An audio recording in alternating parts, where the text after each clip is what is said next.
Hey everyone, how's it going? This is Luke here from the channel that I run called A Mile in Our Boots. I've been running it since we uploaded our first video, like maybe 10 months ago, about pretty much just before the pandemic. So basically, what I want to do with this video series is go over kind of like what I do throughout the week, what we do throughout the week, and basically kind of just talk about whatever I kind of feel like talking about. There's a lot that I enjoy doing and like doing, that I don't really express through um, the means of the channel necessarily. I try to just share basically.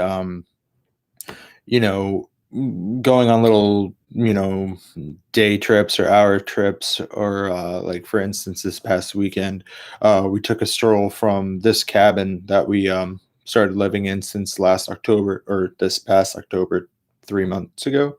2 months ago, whatever, since October, and we walked over to the Scudamonk mountains, and I mean, it's right in our backyard. We live in a state park essentially.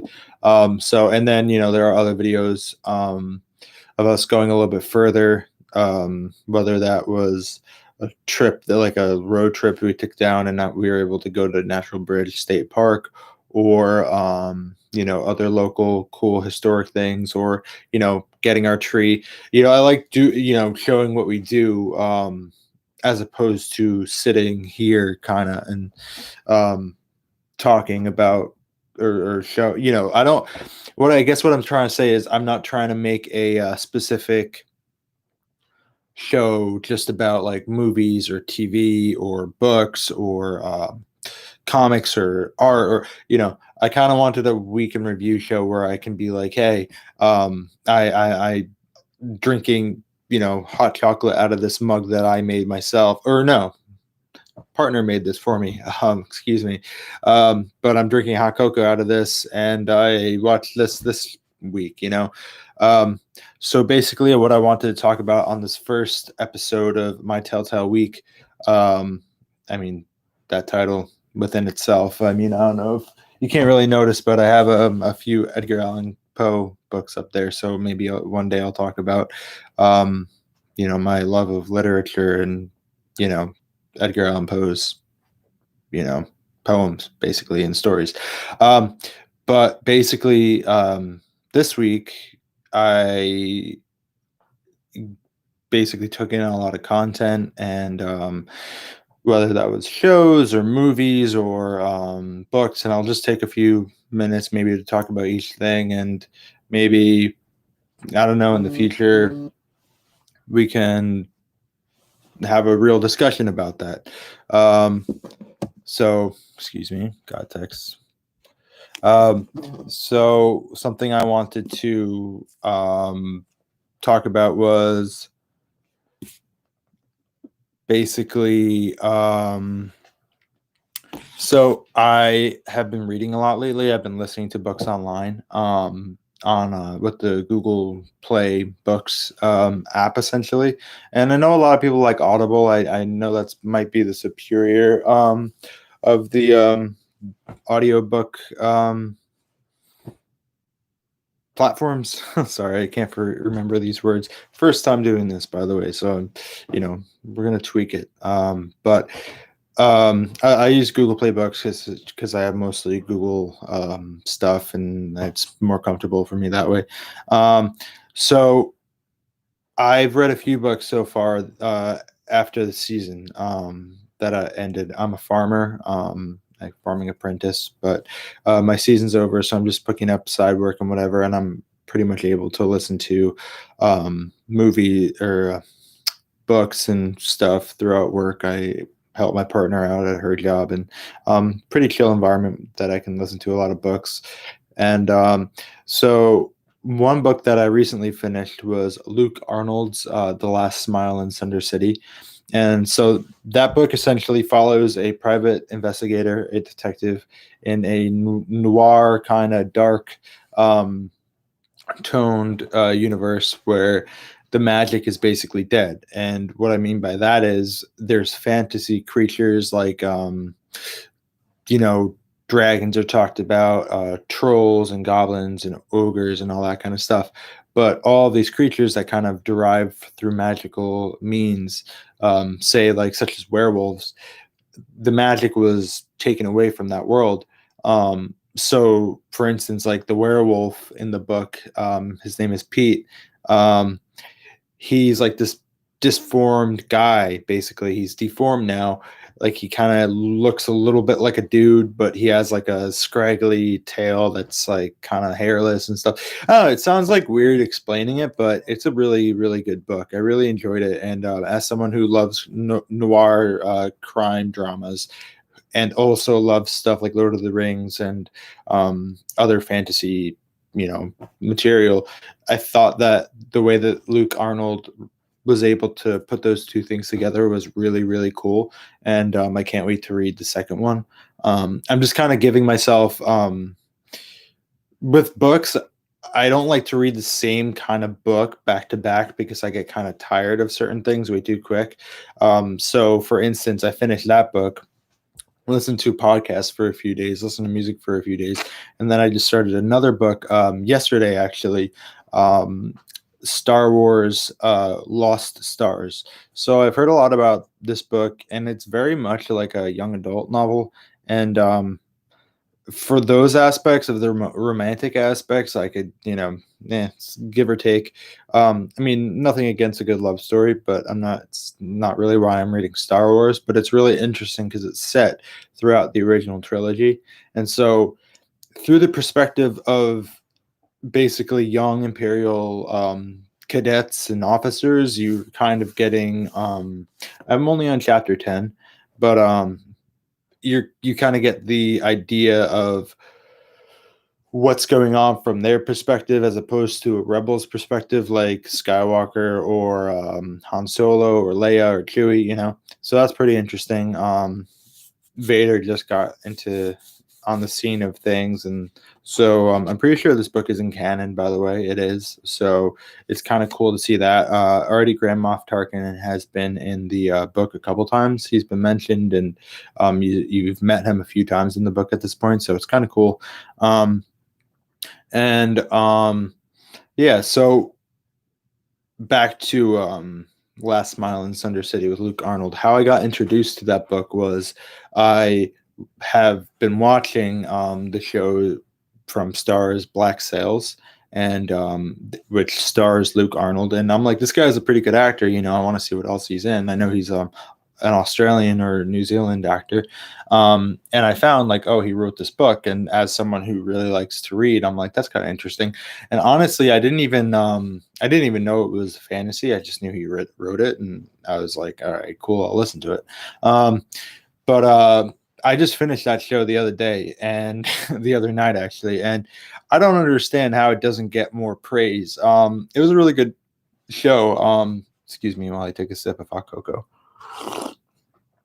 It was a very entertaining show. I mean, there are some aspects of it that I could do without. Kind of similar to the book Lost Stars. There's some romantical elements to it that I think are a little yeah, whatever. But other aspects of romance where I'm like, whoa, that's really good. But altogether, I thought it was a very, very strong show. It's about pirates, basically, in the golden age of pirates, and it goes through a lot of political stuff in the colony of Nassau, down in the Bahamas, basically in the West Indies. So it goes through a lot of that, as well as the motivations, like why certain pirates are doing it. And basically, this was created to be kind of like a prequel to the famous novel Treasure Island, which also happens to be the basis of one of my favorite Disney animated movies, Treasure Planet. So in the show, you have Long John or John Silver, who becomes the infamous Long John Silver from the book and the the movie Treasure Planet. So it's it's really interesting. It's really cool. There are a lot of bad characters that are very bad people, but then there are some that are very interesting, and it's just a whole dichotomy of what are you willing to give up and all that. And I know I'm being vague, but I want people to watch it and talk about it, and I don't want to give anything away really. So yeah, I don't know. As I'm talking, I'm realizing I probably should have written some show notes up. Is someone actually watching this, or is it just me watching myself? I don't know what that means. I've never done a live stream from YouTube before, and I'm realizing I probably want to use a different camera. For instance, this is the camera that I use to shoot all of the stuff that I share on here. It's a Canon Rebel T6 from has to be 2 years about 2 years ago. I got this camera, so I'm assuming it's about 2 years old. I got it on Black Friday sale, so maybe it wasn't the newest one, but it works. I think by next year I'll probably want a different one. I already want a different one now, but that's what people who I guess are content creators always are going for. So yeah, right now I've been better with my YouTube channel because I got finally the Apple the MacBook Pro with the M10 chip, and so far I'm pretty happy with it. I like it. I'm not really computer savvy and all that, so I have to figure out editing and sound and all of it basically, because it's just not my strong suit. And I'm someone who likes to write. I like to make things with my hands. I'm a farmer, so it doesn't make sense to me, certain things. So I'm interested in the stuff, but it's a learning curve to say the least. So yeah, I talked about what I wanted to talk about, so I guess I'll just explain the room that I'm in basically. So I only have a few lights on right now. I like dim lighting personally. But right now we're in what we call the office. It's basically a second bedroom, but it would be kind of small for a bedroom, but yeah, it would work. It's bigger than my bedroom at my parents' house, to be honest. So basically, if you see, I have my book collection there. And then we got nice windows outside. We got pictures and whatnot, plants and all that goodness. I have a lot of like project stuff in here that need to be completed. I'm working on a project for my brother that I have been working on for a while, but I haven't completed it because I need to do it outside, and we don't have like a garage and stuff like that, and it's been frozen outside. I thought about doing an intro for this video with some B-roll that I shot today, and it's just like snow and fire and stuff. Don't know how to do that, to be honest, but we got like 18 inches of snow on the mountain. 18 inches. So that was fun. So I've been shoveling and snow blowing all day, but I've also been watching the neighbors next door. Well, they're not really the neighbors next door. They're people that are looking at the cabin next door to us, because this cabin next door to us, he's shown, the property manager has shown to at least a dozen different people at this point since we moved in, at least a dozen, if not more. And my thing is, if you want people to move in like ASAP, you should probably clean the place up a little bit more. But it's neither here nor there. They couldn't get up. They couldn't get up the hill because it was steep. My partner this morning had a hard time getting up the hill to go to work, and she had a 4-wheel drive. So, and took her a little bit to get up apparently. So they were driving a little Chevy Malibu. It looked like, some sports car.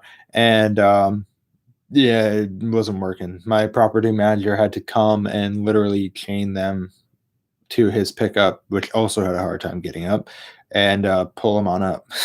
So whether that kind of cleared my path or not, I was able to get up no problem, but I also snowblowed and shoveled for a bit too. But yeah, I don't know. I don't know why people who drive those kind of cars think that they're gonna come move on a mountain which has the highest peak in the county. I don't know. I don't know if that's a flex, kind of. Who cares? Uh, besides the point. Yeah. But regardless, yeah, I'm fine with it if they don't move here. But so I guess basically what we're going for 15 minutes at this point. I know I'm just kind of rambling. I doubt anyone's gonna watch it to this point. So yeah, I got this as a gift for my girlfriend's sister. She's a big Bob Ross fan, and I found these in my desk drawer today. I don't know why I have these, but yeah. So, kind of what I'm thinking about doing with the channel is, I really like the other day, for instance, I shot some simple like dark video of me in the process of making a the drink a London Fog. It's Earl Grey tea, steamed and foamed milk, and I mean I use macadamia milk because I can't really drink real milk, and it just tastes good. And then you just throw honey in with that, and so it's really good, tastes good. I always like Earl Grey, and then I found this drink, and I'm not really someone who puts milk in my like coffee or tea or anything like that, but it tastes really good, so whatever. So anyways, I shot this video, got all the footage together, everything, got some b-roll of outside, some inside, it looked nice and stuff, but I just was like, I'm not confident enough to put this up, and I know I'm not saying like a lot of my videos are very good by any means, but I try to put out good stuff. I don't want to just be like boom boom boom with it and putting out stuff that I'm not confident in. So I'm trying to like fine tune the stuff that I do put on this channel because I do want it to be good. Um, I'm like doing this video right now, and I'm like, is this good enough? But I figure there's a market for everyone. Or a demographic for everything, and I don't know. I'm not really a talk show channel. I'm a hey, this is a hike that we went on channel right now, at least, but we'll see where that takes us. Yeah, I mean, this coming spring, I plan on doing a lot more like, I guess, home farming or home gardening. I'm gonna have like a bunch of pepper plants, pumpkin plants, all that kind of stuff, herbs and stuff like that. So I plan on sharing that. I plan on doing a lot more projects outside. This past autumn, when we moved in, I planned on doing a lot more stuff a lot sooner. But simply put, moving into a new cabin on a mountain, there's a lot of stuff that has to get done that takes precedence that we just didn't. I mean, it's not like we didn't account for it, but we just didn't realize we'd have to do certain things. So yeah, next, when it gets warm out, we're definitely gonna do a lot more stuff outside of the cabin. We're gonna definitely gonna do a lot more exploring out, like right in our backyard, essentially, which is the mountain. Um, like we did when we revisited Scoonamunk Mountain and went on the peaks and whatnot. Like that was a lot of fun, and I'm like, why did it take us this long to do it? And it's just like obviously it took us this long because we didn't have time to do it any other time. Um, so yeah, hopefully the right people see this and want to continue following our story because I think it's fun. I mean, I enjoy it. I enjoy making these videos and putting them out there. Hopefully you guys do too, whoever happens to watch this. I can imagine the only people that would are my mom and my brother, but if anyone else does, if you wouldn't mind subscribing, leaving a like, and maybe show a couple of people some of the little trips that we've gone on or something like that. I wouldn't let this video be the first that they see because they would have zero context. Yeah. So at this point, I'm kind of just blabbing on. But yeah, thanks for watching for the first Telltale week. I'm sure once conversations get more in depth, in depth, things will get a little bit more fun and maybe videos will be like a half hour to an hour or whatever. I'm gonna do a couple videos like that with my brother soon next week. So yeah, until then, have a nice day. Subscribe, like, share, do all that fun stuff. Bye.